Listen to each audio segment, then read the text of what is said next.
Awal Februari 1949, Sri Sultan kemudian mengirim surat meminta izin agar supaya diadakan suatu serangan umum kepada Panglima Besar Jenderal Sudirman di tempat persembunyiannya.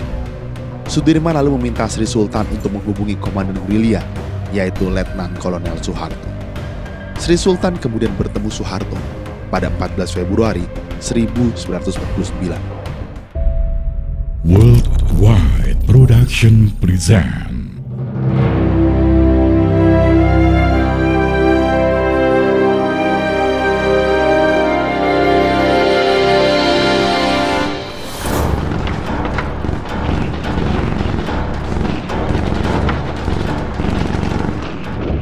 Serangan umum 1 Maret merupakan peristiwa penyerangan yang terjadi di Yogyakarta, tepatnya pada 1 Maret 1949. Serangan ini merupakan salah satu peristiwa yang menjadi tonggak sejarah bagi bangsa Indonesia, di mana peristiwa ini menjadi saksi perjuangan tentara negara Indonesia melawan tentara Belanda di Yogyakarta.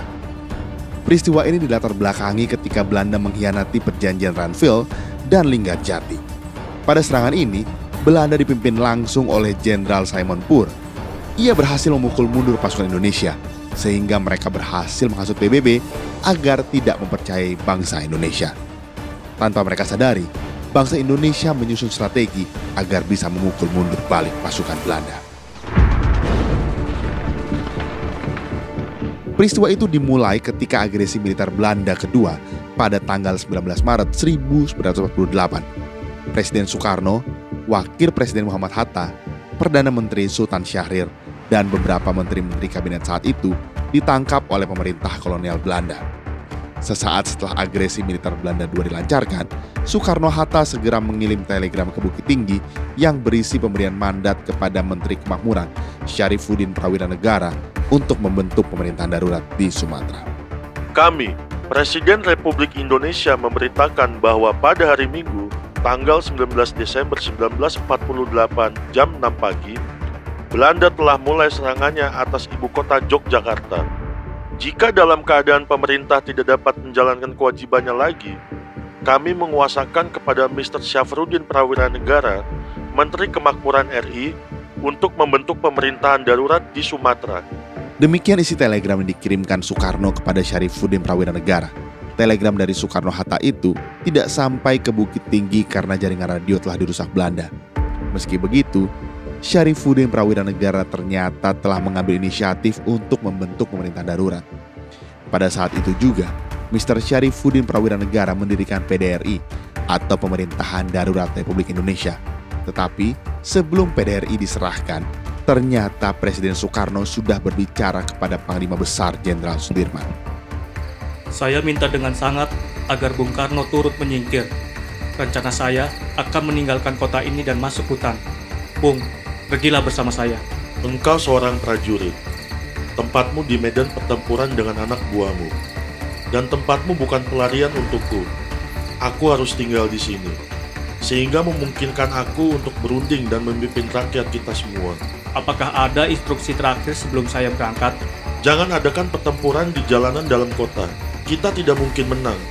Tetapi pindahkanlah tentaramu keluar kota, Dirman, dan berjuanglah sampai mati. Aku perintahkan kepadamu untuk menyebar tentara ke desa-desa.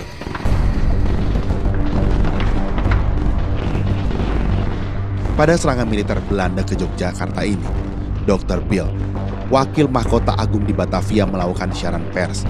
Siaran ini berisi tentang pernyataan bahwa Belanda tidak mau terikat lagi dengan perjanjian senjata dengan Indonesia melalui perjanjian Ranville.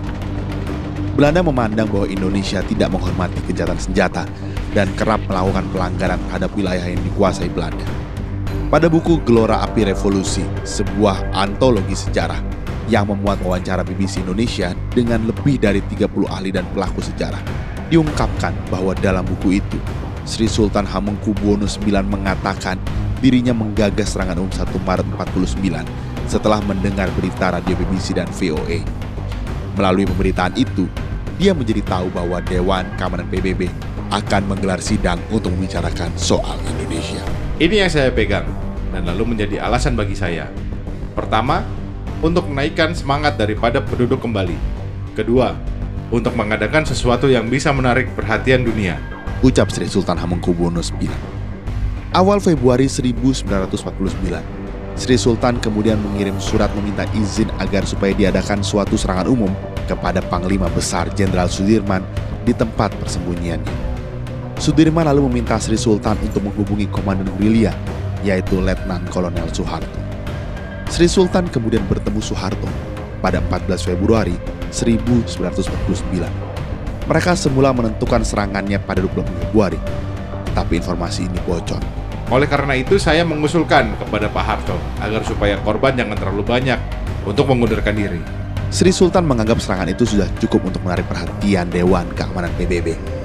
Peristiwa serangan itu kemudian disiarkan oleh pemancar radio Angkatan Udara RI di Desa Playen, Gunung Kidul, ke Bukit Tinggi, ke India, dan ke PBB. Hal ini ternyata berpengaruh besar sekali, sehingga terjadi keputusan daripada Dewan Keamanan PBB bahwa Republik Indonesia masih eksis dan harus diadakan perundingan kembali. Akibat keputusan itu, lalu digelarlah perundingan antara Van Rooyen dan Rum.